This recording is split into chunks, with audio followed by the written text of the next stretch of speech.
नमस्कार बच्चों, एक बार फिर एक नई वीडियो और नए टॉपिक के साथ में हम आपके सामने उपस्थित हुए हैं। हमारे लास्ट वीडियो में आपने नगरीय अधिवासों की परिभाषा के बारे में समझा था और साथ साथ में हमने आपको नगरीय अधिवासों के जो लक्षण होते हैं उनके बारे में भी विस्तार से बताया था।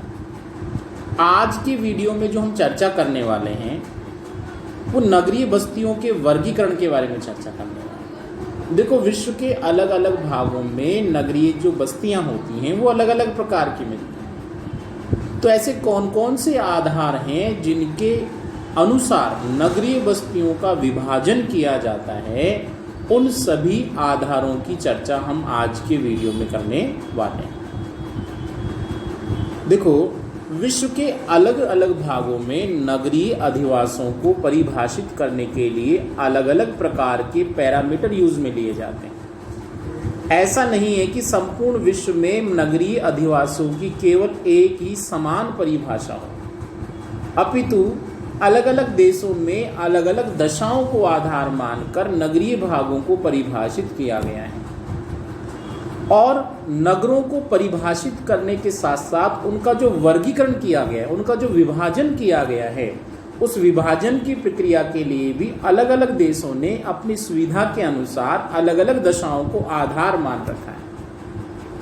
लेकिन मुख्य रूप से संपूर्ण विश्व के अंदर नगरीय बस्तियों का विभाजन करने के लिए जिन दशाओं का सबसे ज्यादा प्रयोग किया जाता है उनकी चर्चा हम आज के वीडियो में करने वाले हैं। और विश्व में मिलने वाली नगरीय बस्तियों का विभाजन करने के लिए मुख्यतः जनसंख्या के आकार को आधार माना जाता है, उसमें रहने वाले लोगों के द्वारा किए जा रहे व्यवसाय या क्रियाकलापों को आधार माना जाता है, नगरीय क्षेत्र में मिलने वाले प्रशासनिक ढांचे को आधार माना जाता है और साथ साथ में वहाँ पर जो आवश्यक दशाएं हमें देखने को मिलती हैं उन आवश्यक दशाओं को आधार मानकर भी जनसंख्या नगरीय बस्तियों का विभाजन किया गया है। तो बच्चों, सबसे पहले हम चर्चा करते हैं जनसंख्या के आकार के आधार पर किस प्रकार से नगरीय बस्तियों का विभाजन किया गया। ध्यान दीजिए बच्चों, विश्व के अधिकांश भागों में नगरीय क्षेत्र को परिभाषित करने के लिए जो जनसंख्या का आकार होता है वो अलग अलग माना गया और अलग अलग देशों में नगरीय क्षेत्रों की श्रेणी में आने के लिए भी अलग अलग जनसंख्या को आधार माना जाता है। यदि हम एक और देखें, डेनमार्क और स्वीडन, डेनमार्क नामक जो देश है वहां पर मान लीजिए यदि 200 की जनसंख्या भी हो जाती है तो ऐसी बस्ती को नगरीय बस्ती कह दिया जाता है। यानी जहां पर 200 लोग एक साथ में रहने लग जाते हैं उसको डेनमार्क में नगरीय बस्ती कहा जाता है। स्वीडन और फिनलैंड में जहां पर 250 व्यक्ति एक साथ में रहते हैं उसको नगरीय बस्ती कहा जाता है। आइसलैंड में 300 व्यक्ति जहां एक साथ में रहते हैं उसको नगरीय बस्ती कहा जाता है।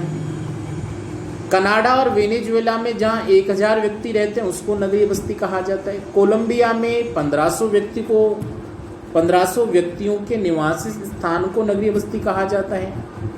पुर्तगाल और अर्जेंटीना में 2000 व्यक्ति जहां रहने लग जाते हैं उसको नगरीय बस्ती की संज्ञा दे दी जाती है। संयुक्त राज्य अमेरिका और थाईलैंड वाला जो भाग है वहां पर 2500 व्यक्ति यदि रहने लग जाते हैं तो उनको नगरीय बस्तियों की संज्ञा दे दी जाती है। जापान में 3000 व्यक्तियों को नगरीय बस्ती की सीमा माना गया है और हमारे भारत में 5000 व्यक्ति जहां पर एक साथ में रहते हैं उस क्षेत्र को नगरीय बस्ती कहा जाता है। तो आपने देखा कि अलग अलग देशों में जो देशों का क्षेत्रफल इतना मायने नहीं रखता, लेकिन उसमें मिलने वाली जनसंख्या की जो स्थिति होती है उसके आधार पर नगरीय बस्तियों का विभाजन अलग अलग रूपों में किया गया। तो कहीं तो 5000 वाले क्षेत्र, 5000 जनसंख्या वाले क्षेत्र को नगरीय बस्ती कहा जा रहा है और कहीं पर 200 जनसंख्या वाले क्षेत्र को नगरीय बस्ती कहा जा रहा है। तो अलग अलग देशों ने नगरीय बस्तियों का निर्धारण करने के लिए अलग अलग जनसंख्या की स्थिति को नगरीय बस्तियों का आधार माना है। अब हमारे भारत में जनसंख्या का जो निर्धारण किया गया है, नगरीय बस्ती का जो जनसंख्या के आधार पर निर्धारण किया गया है उसमें मुख्य रूप से 5000 व्यक्तियों का होना आवश्यक है।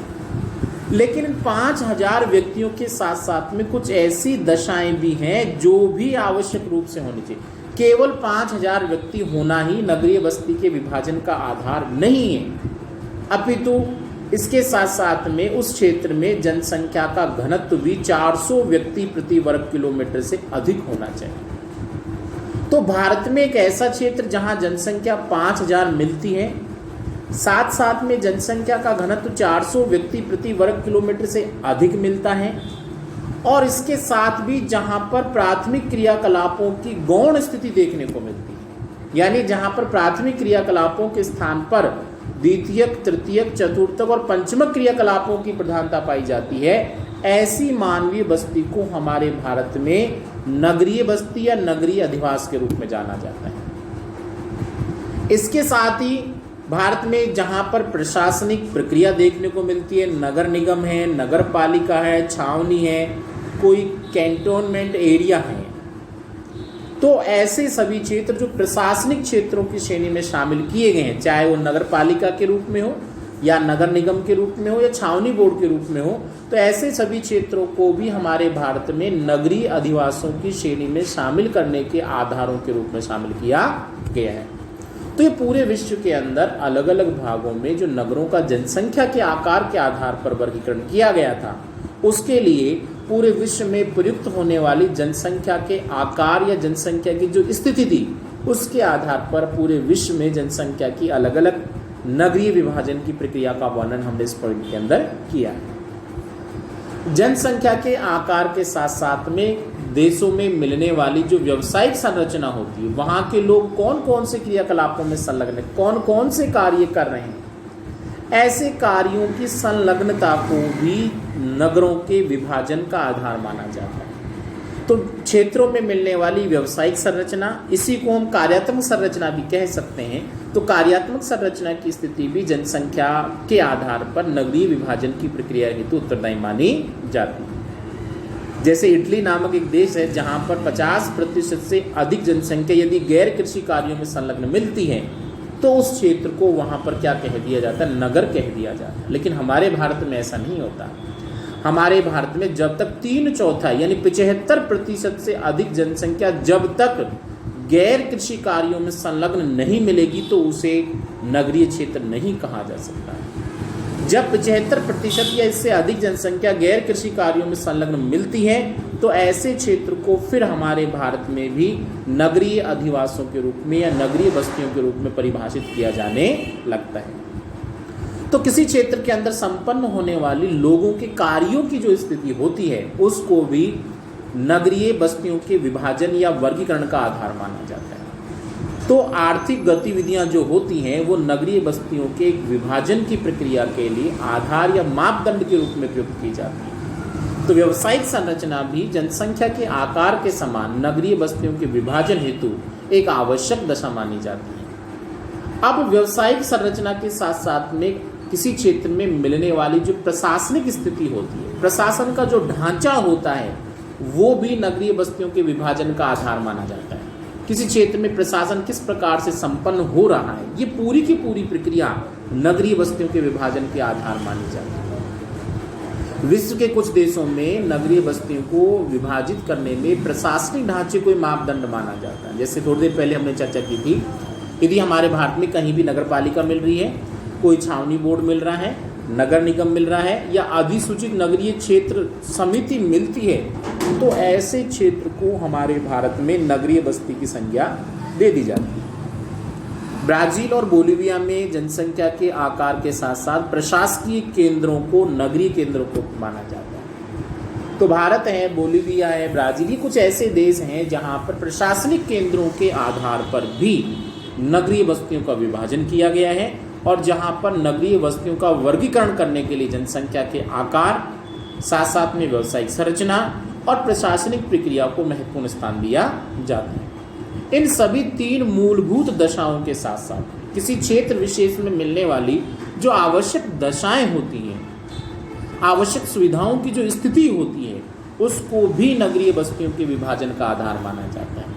तो विश्व के नगरीय केंद्रों की गणना जो होती है आवश्यक दशाओं और उसमें संपन्न होने वाले कार्यों के आधार पर की जाती है। जैसे कुछ क्षेत्र ऐसे हैं जो अवकाश यानी छुट्टियों के लिए जाने जाते हैं, कुछ ऐसे हैं जो पर्यटन के लिए जाने जाते हैं, कुछ कहीं पर औद्योगिक क्रियाएं ज़्यादा संपन्न होती है, कहीं पर सामुद्रिक प्रक्रियाएं ज़्यादा संपन्न होती है, कहीं पर सैनिकों के क्षेत्र होते हैं। तो अलग अलग क्षेत्रों में जो अलग अलग प्रकार की दशाएं बच्चों हमें देखने को मिलती हैं, उन आवश्यक दशाओं के आधार पर भी नगरीय क्षेत्रों का वर्गीकरण किया जाता है। तो विश्व में मिलने वाली जो नगरीय बस्तियां या नगरीय अधिवास जिसे हम कहते हैं, उनका विभाजन करने के लिए मेजरली 4 चीज़ें आपके सामने निकल कर आती हैं। ये पहला, ज़्यादातर नगरों का विभाजन किया जाएगा, जनसंख्या के आधार पर किया जाएगा। दूसरा जो मेजर पॉइंट निकल के आएगा वो जनसंख्या की कार्यात्मक या व्यावसायिक संरचना के रूप में निकल के आएगा। तीसरा जो पॉइंट बनेगा वो प्रशासनिक ढांचा या प्रशासनिक स्थिति के बारे में आएगा। और इसके अलावा चौथे कारण के रूप में जो आधारभूत या हम ऐसा कहेंगे आवश्यक दशाएं जो होती हैं कि किसी क्षेत्र में कौन कौन सी आवश्यक दशाएं मिल रही हैं, उन सभी दशाओं को आधार मानकर नगरीय बस्तियों का या नगरीय अधिवासों का विभाजन किया जाता है। तो बच्चों, आज के हमारे इस वीडियो में हमने नगरीय बस्तियों के वर्गीकरण के बारे में पढ़ा और वर्गीकरण के साथ साथ नगरीय बस्तियों को विभाजित करने के लिए कौन कौन सी दशाओं को आधारभूत माना जाए, किन किन दशाओं के आधार पर नगरीय बस्तियों को विभाजन किया जा सकता है, उन सभी का इस वीडियो में उन सभी की इस वीडियो में हमने चर्चा की। तो आज का ये हमारा जो वीडियो यहीं समाप्त होता है। नेक्स्ट वीडियो में एक नए टॉपिक के साथ हम फिर मिलेंगे। तब तक के लिए घर पे रहिए, सुरक्षित रहिए, पढ़ते रहिए। धन्यवाद।